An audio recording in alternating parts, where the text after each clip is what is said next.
Hello, my friends. Welcome to Turn Trials into Triumph, Stoic Wisdom for Overcoming Any Obstacle. I'm absolutely thrilled you've chosen to embark on this journey with me. For years, I've had the privilege of witnessing the incredible resilience of the human spirit.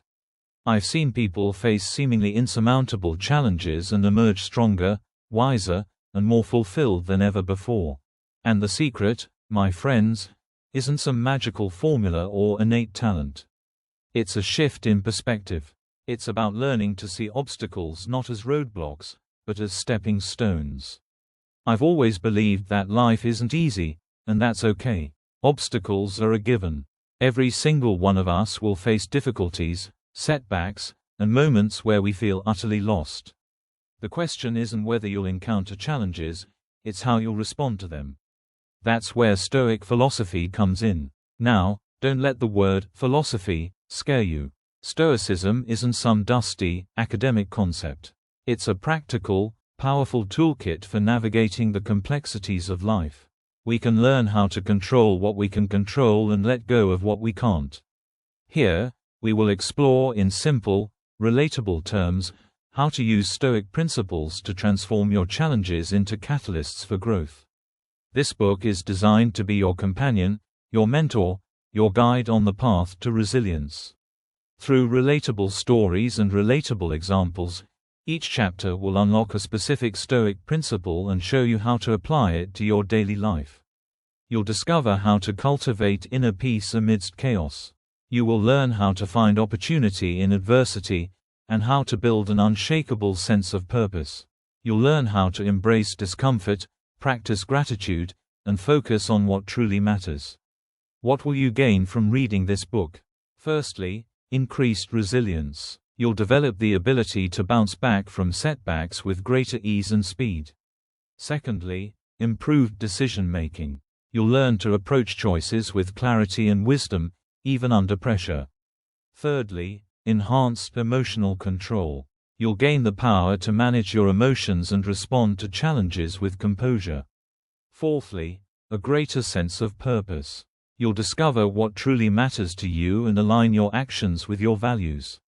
And finally, a more fulfilling life. You'll learn to find joy and meaning in every moment, regardless of the obstacles you face. Are you ready to turn your trials into triumphs? Are you ready to unlock your inner potential and create a life filled with purpose and resilience? Then let's begin. Chapter 2. Seeing Clearly, the Power of Objective Perception. Life throws curveballs, doesn't it? Things happen that we don't expect, and often, our first reaction is a flood of emotions: anger, fear, disappointment. But what if I told you that the key to navigating these challenges lies in your ability to see them clearly, without the fog of emotion? That's where objective perception comes in.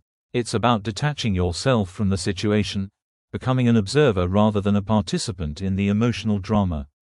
It's about seeing things as they are, not as you fear they might be, or wish they were. Imagine this. You're driving to an important meeting, and you get a flat tire. Your immediate reaction might be panic. This is a disaster. I'm going to be late. This always happens to me. But take a breath. Objective perception asks you to step back. What is the situation? You have a flat tire. You are going to be late. Those are the facts. Now, instead of spiraling into negativity, your mind can focus on solutions. Okay, I have a flat. Do I have a spare? Do I have the tools to change it? If not, who can I call for help? How much time do I realistically have? By observing the situation without judgment, you shift from being a victim of circumstance to the author of your response. Think of it like this: emotions are like murky water. They cloud your vision, making it hard to see clearly. Objective perception is like letting that water settle, allowing the sediment to fall away, revealing the clear water beneath. This isn't about suppressing your feelings. It's about recognizing them, acknowledging them, and then putting them aside, at least temporarily, so you can assess the situation rationally. It's about choosing your response, rather than reacting blindly. Developing this skill takes practice. Start small. The next time you face a challenge, take a moment to pause. Breathe. Ask yourself, What are the bare facts of this situation? What evidence do I have? Avoid assumptions and exaggerations. The power of objective perception lies in its ability to unlock your potential for effective action. By seeing things clearly, you empower yourself to choose the best path forward, regardless of the obstacles in your way. It's not always easy, but it's always worth it. Chapter 3: The Gap Between Expectation and Reality, Finding Peace. Hello, friends. As we journey through life, we often find ourselves face to face with disappointment. But what is disappointment, really? It's simply the space between what we expect to happen and what actually happens. This gap, my friends, is where unhappiness breeds. Think about it. You study hard for a test, expecting to get an A. When you get a C, the disappointment stings. You plan a perfect vacation, envisioning sunshine and relaxation, but it rains the whole time, and you feel cheated. A friend promises to help you move, but cancels at the last minute. The result is disappointment. Why does this happen? Because our minds create stories, scenarios, and timelines that often don't match reality. We build castles in the air, and when the real world doesn't conform, those castles come crashing down. Now, I'm not suggesting we become pessimists and expect the worst. That's not the answer. Instead, let's talk about managing expectations. It's about finding a balance between hope and realism. It's about understanding that life is unpredictable and that things rarely go exactly as planned. Imagine this scenario: a young woman joins a new company, expecting rapid promotion and immediate recognition. She works hard, but promotions take time, and the company culture is different than she anticipated. Her initial excitement fades, and she becomes frustrated. She thought she would impress everyone and climb the corporate ladder quickly. What went wrong? Not her work ethic, but her expectations. These expectations were completely unrealistic. She had set herself up for disappointment by not considering the real-world factors at play. The key is to adjust our expectations. Instead of expecting immediate success, focus on learning and growth. See setbacks as inevitable parts of any journey. Instead of expecting perfection from others, accept that everyone has flaws and makes mistakes. When we align our expectations with reality, we create space for peace. We become more adaptable, more resilient, and less prone to emotional turmoil. Practice this. Before embarking on a new venture, ask yourself, what are my expectations? Are they realistic? What's the worst that could happen, and can I handle it? By asking these questions, you are building a stronger foundation for your happiness. When real-world events happen, you are prepared for anything that life throws at you. This isn't about giving up on your dreams. It's about approaching them with a clear head and an open heart, ready to adapt and adjust as needed. Understanding that life is neither a straight line nor a smooth sail, but navigating using strategies will help you to make most out of it. It also helps you to achieve inner peace. Embrace the unexpected, learn from the challenges, and find peace in the reality of the present moment. That, my friends, is the path to lasting contentment. Chapter 4: Controlling What You Can, The Circle of Influence. Life throws us curveballs. No one is immune. But what truly matters isn't the curveball itself, but how we choose to swing. A wise person once said, "Grant me the serenity to accept the things I cannot change, courage to change the things I can, and wisdom to know the difference." This chapter is all about understanding that wisdom. Think of your life as a series of circles. The outer circle represents everything that worries you: the economy, the weather, other people's opinions. These are things largely outside your control. Spending too much time and energy here is like spinning your wheels in the mud. You exert effort, but you go nowhere. The inner circle is your circle of influence. This is where your power lies. These are the things you can directly impact: your attitude, your effort, how you treat others, the choices you make each day. It's easy to get caught up in complaining about the things you can't control. Your neighbor plays loud music. Traffic delays you every morning. Your boss gives you unreasonable deadlines. It's natural to feel frustrated. But dwelling on these frustrations is draining. It steals your energy and prevents you from focusing on what is in your reach. How do you identify your circle of influence? Ask yourself, can I directly affect this situation or outcome? If the answer is yes, then it belongs firmly within your circle. If the answer is no, then it's outside. Consider this example. A young professional, let's call him David, was constantly stressed about company-wide restructuring. He worried about layoffs, role changes, and the overall uncertainty. He spent hours gossiping with colleagues, fueling his anxiety. He couldn't sleep and his work performance suffered. Then, he realized something crucial. He couldn't control the restructuring itself, but he could control his response. He focused on excelling in his current role, updating his skill set, and networking within the company. By shifting his focus to what he could influence, his anxiety lessened, and he felt empowered. Investing your energy wisely means intentionally choosing where to direct your efforts. Stop obsessing over news headlines you can't change. Stop trying to control other people's behavior. Instead, focus on being the best version of yourself, improving your skills, and building strong relationships. Acceptance doesn't mean you have to like everything that happens. It means acknowledging that there are things beyond your control, and choosing not to let them dictate your happiness or your actions. The more you focus on your circle of influence, the more it expands. As you demonstrate competence, build trust, and offer solutions, you'll find that you have more influence over your environment than you initially thought. Start small. Choose one area where you're wasting energy on things you can't control. Identify something you can do to improve the situation or your response to it. Take that action. Notice the difference it makes in your stress levels and your overall sense of empowerment. Mastering your circle of influence is about taking responsibility for your life, focusing on what you can change, and accepting what you cannot. It's a powerful tool for building resilience, reducing stress, and creating a more fulfilling life.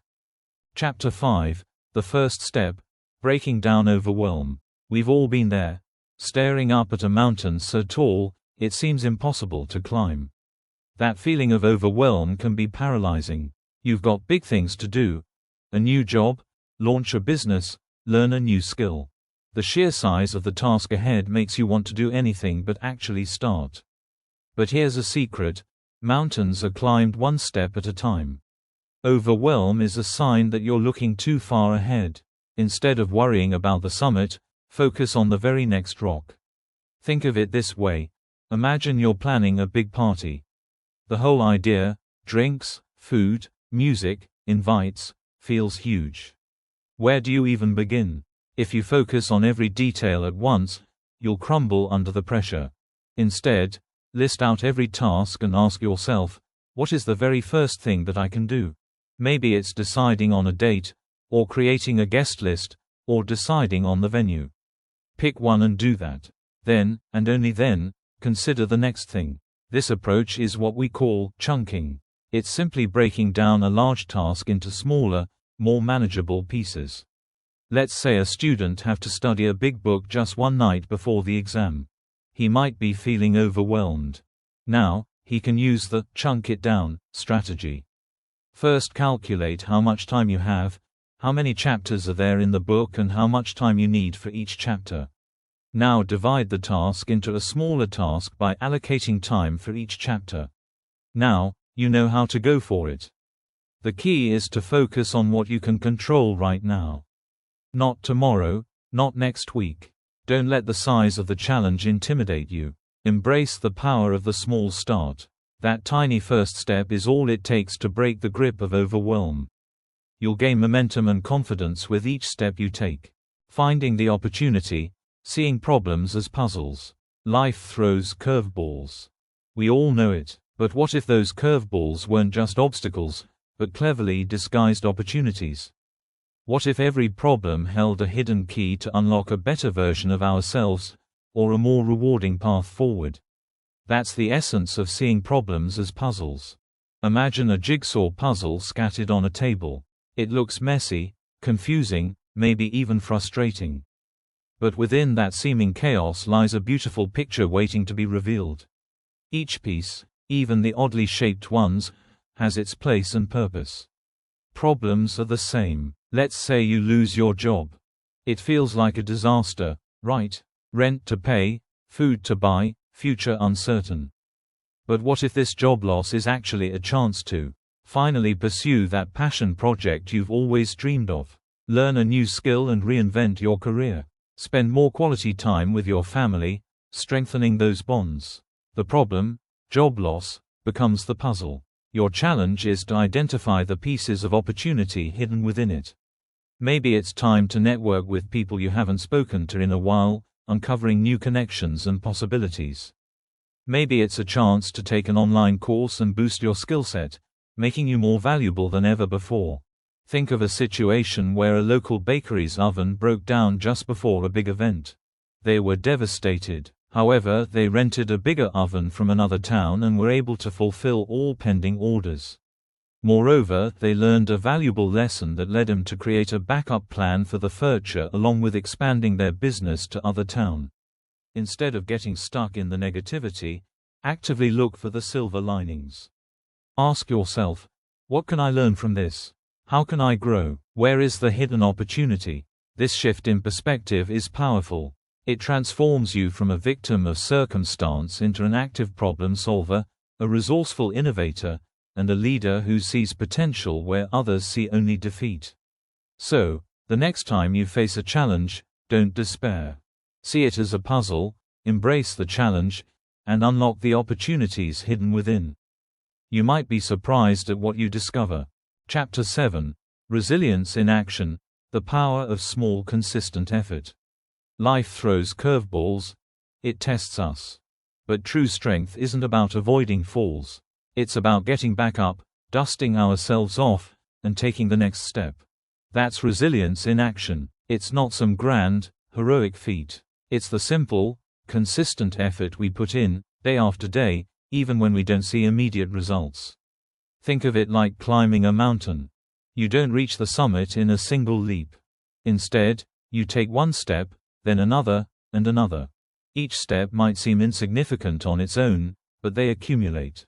Slowly, steadily, you gain altitude. Let's say someone wants to write a book. The idea of writing hundreds of pages can feel overwhelming. But, instead of focusing on the whole book, think about writing just 500 words each day. Some days those words will flow easily, other days it will be like pulling teeth. But if they stick to that small, consistent effort, day after day, they'll eventually have a manuscript.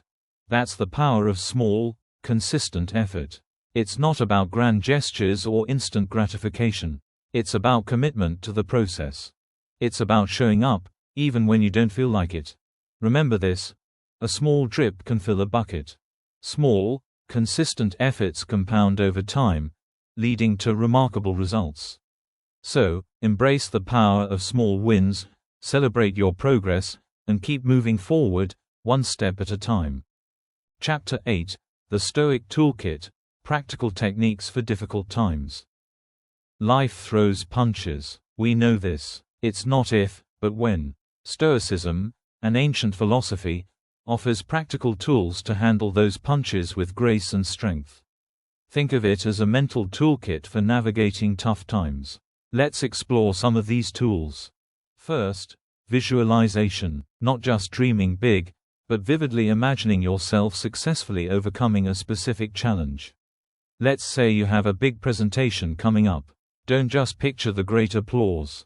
Picture the potential stumbles, the technical glitches, the tough questions, and, critically, picture your calm, collected response. This mental rehearsal builds confidence and reduces anxiety. Then there's negative visualization, or This might sound depressing, but it's powerful. It's not about dwelling on negativity. It's about appreciating what you have by considering what you could lose. Imagine losing your job. How would you cope? What resources would you use? Thinking this through now, when you're stable, reduces the fear of that possibility and allows you to proactively prepare. It breeds gratitude for what you do have. Journaling is another powerful tool. Write down your thoughts and feelings, especially when you're struggling. Don't censor yourself. The act of putting pen to paper, or fingers to keyboard, helps you process emotions and identify patterns. Review your journal entries regularly. You might discover recurring triggers or unhelpful thought patterns that you can then address. Finally, mindfulness is key. It's about being present in the moment, without judgment. When you feel overwhelmed, take a few deep breaths. Focus on your senses. What do you see? What do you hear? What do you feel? This grounding exercise pulls you out of your head and back into reality. Let's say you are stuck in traffic and are getting late for an important meeting. Instead of getting angry, use that time to do a breathing exercise and think calmly about ways to send a message to the people that you are getting late. These tools aren't magic, they require consistent practice. But, just like learning any skill, the more you use them, the more effectively you will navigate difficult times. Build your Stoic toolkit and face life's challenges with resilience and inner strength. Chapter 10: The Ego Trap. Why humility is your greatest strength. Friends, let's talk about ego. Not the kind that gets you out of bed in the morning, but the kind that whispers sweet lies in your ear, telling you you're always right, always the best, and that asking for help is a sign of weakness. See, ego builds walls. Humility builds bridges. And in the journey of life, especially when tackling tough times, you'll need bridges far more than walls. Imagine you're building a house. You've got your plans, you're convinced you know exactly how to put it together. Then, the framing starts to look off. A truly strong person might say, maybe I missed something. They'd swallow their pride, bring in an expert, and fix the problem. Someone trapped by their ego, they'd double down, argue that their slightly crooked framing is actually a brilliant new design. They'd waste time, money, and maybe even collapse the whole structure just to avoid admitting a mistake. Humility isn't about thinking less of yourself. It's about thinking of yourself less often. It's recognizing that you don't have all the answers, and being okay with that. It's about listening to others, being open to new ideas, and admitting when you're wrong. Think about a young doctor, fresh out of school. He's incredibly smart, yes, but he'd be foolish to ignore the experience and insight of a seasoned nurse who's seen it all. A humble doctor listens, he learns, and he becomes a better doctor because of it. The opposite of humility is arrogance, and arrogance blinds you. It prevents you from seeing your own flaws, from learning from your mistakes, and from accepting help when you need it. It creates isolation, and isolation is the enemy of growth. So, how do we cultivate humility? First, listen more than you speak. Truly listen. Try to understand perspectives that are different from your own. Second, ask for help. It's not a sign of weakness. It's a sign of strength. Recognizing that you can't do everything on your own is empowering. Third, learn from your mistakes. Everyone makes them. The key is to not repeat them. Own your errors, analyze what went wrong, and adjust your approach next time. Fourth, practice gratitude. Acknowledging the good things in your life, and the people who support you, helps keep your ego in check. Humility isn't groveling or self-deprecation. It's simply a clear-eyed assessment of your strengths and weaknesses, coupled with a willingness to continuously learn and grow. It opens you up to new possibilities, strengthens your relationships, and makes you a more effective problem solver. So, leave your ego at the door, friends. Embrace humility. It's your secret weapon. It's the key to unlocking your fullest potential and navigating the challenges life throws your way. Chapter 11: Gratitude in the Face of Adversity. Finding what's good, even now. Life throws curveballs. Sometimes, it feels like all you're getting are curveballs. It's easy, incredibly easy, to get bogged down in what's going wrong. To focus on the lack, the loss, the pain.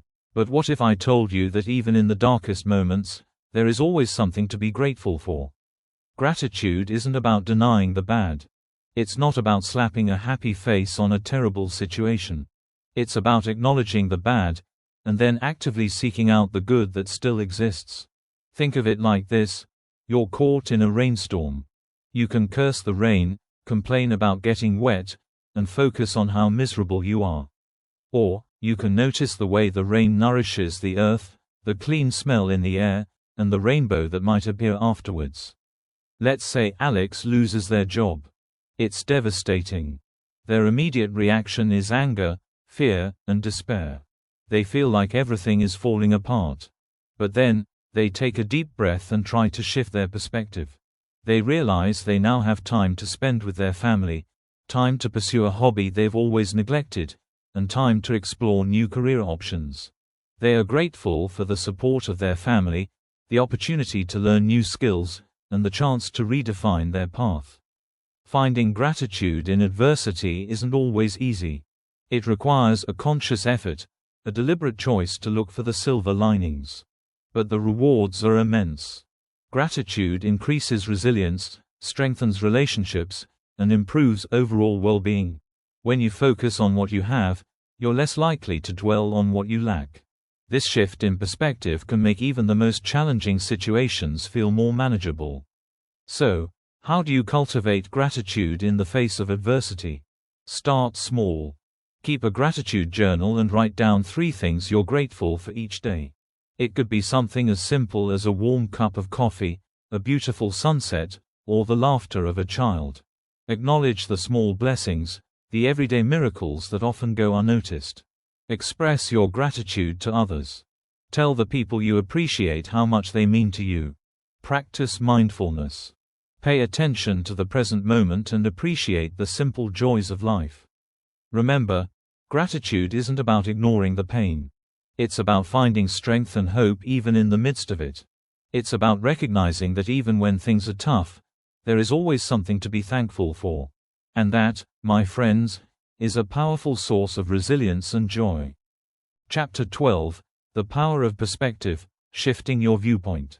Think of perspective as the lens through which you see the world. Change the lens, change the view. It's that simple, and that powerful. When faced with a challenge, our initial reaction is often clouded by emotion, by fear, or by frustration. We get tunnel vision, focusing only on the negative aspects, the obstacles, the things that seem impossible. Imagine a young artist, let's call him Alex, struggling with a painting. He's been working on it for weeks and it just doesn't feel right. He's about to give up, convinced he's not good enough. That's one perspective: failure, inadequacy.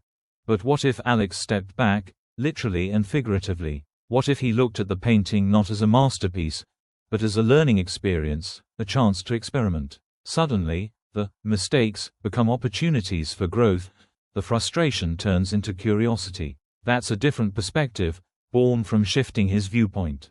Shifting your perspective isn't about denying reality. It's about acknowledging that reality has many facets, and choosing to focus on the ones that empower you.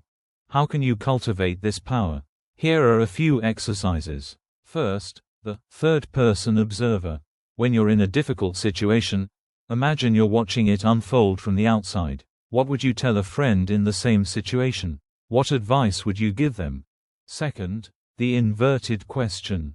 Instead of asking, "Why is this happening to me?" ask, "What can I learn from this?" This shifts your focus from victimhood to opportunity. Third, the time traveler. Imagine yourself 5 years from now, looking back at this moment. Will it still feel as significant? Will it even matter? This helps you gain a longer-term perspective and reduce the intensity of your current emotions. Perspective shifting is a skill that requires practice. But with each conscious effort to see things from a different angle, you'll gain a greater sense of control, resilience, and ultimately, peace. Remember, the obstacle itself rarely changes, but your ability to navigate it can transform completely simply by adjusting the lens through which you view it. Chapter 14: Building a Tribe. The Importance of Support and Connection. Life isn't a solo journey. We're wired for connection. Think about it. From the moment we're born, we need others to survive. And that need for connection, for belonging, doesn't disappear as we grow older. It evolves. When facing tough times, have you ever noticed how much easier it feels to talk about it with someone? That's because support and connection are vital for our resilience and overall well-being. A strong support network, a tribe, can be our anchor in the storm. Building a tribe isn't about collecting hundreds of acquaintances on social media. It's about cultivating a few genuine, supportive relationships. These are the people who know you, flaws and all, and still believe in you. They're the ones who will offer a listening ear, a shoulder to cry on, or a kick in the pants when you need it. Consider this example. A young entrepreneur, let's call him David, was struggling to launch his dream business. He faced constant setbacks, and self-doubt crept in. But David had invested time in building meaningful relationships. He had a small group of trusted friends and mentors. These weren't just cheerleaders. They offered honest feedback, helped him brainstorm solutions, and reminded him of his strengths when he was ready to give up. Their support was instrumental in his eventual success. So, how do you build this tribe? First, be proactive. Reach out to people you admire or connect with. Join groups or communities based on your interests. Volunteer your time. Look for opportunities to build shared experiences. Second, be a good friend. Support goes both ways. Be present, listen actively, and offer help when you can. Nurture your existing relationships by staying in touch and showing genuine interest in the lives of others. Third, be vulnerable. It's okay to ask for help. Sharing your struggles allows others to connect with you on a deeper level.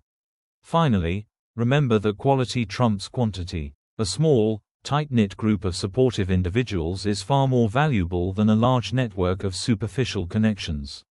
Investing in your relationships is an investment in your resilience. Building a tribe will not only help you overcome challenges but also enrich your life in countless ways.